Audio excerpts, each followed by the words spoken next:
তো আমরা যেহেতু এসেছি যাদের উদ্যোক্তা আপনারা সবাইকে অনেক অভিনন্দন। আপনারা মিডিয়ার মাধ্যমে এটা প্রচার করবেন যেন সারা দেশে মানুষ অ্যাওয়ারনেস ডেভেলপ করে এবং আমরা আমাদের সন্তানদের সাথে দাঁড়াতে পারি।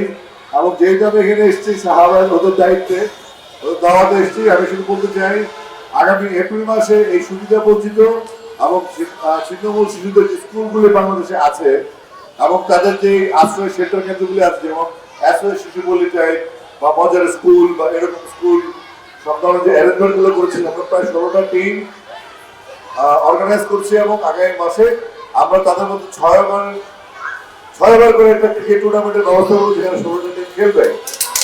অর্থাৎ আমাদের দেশের ক্রিকেট থেকে আমাদের সুবিধা বঞ্চিত শিশুরা বাদ যাবে না।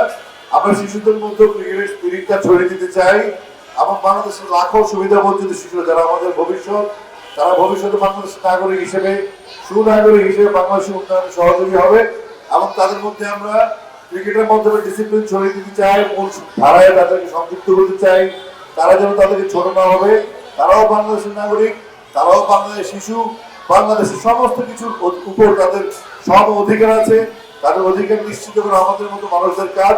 সন্তানকে ধন্যবাদ যে এমন একটা সুন্দর উদ্যোগ নিয়ে বাচ্চাদেরকে পৃষ্ঠপোষকতা করছে। এটা আসলে একটা মানবীয় কাজ, মানবিক কাজ, যে কাজের মাধ্যমে আসলে নিজের পরিতৃপ্তি আসে।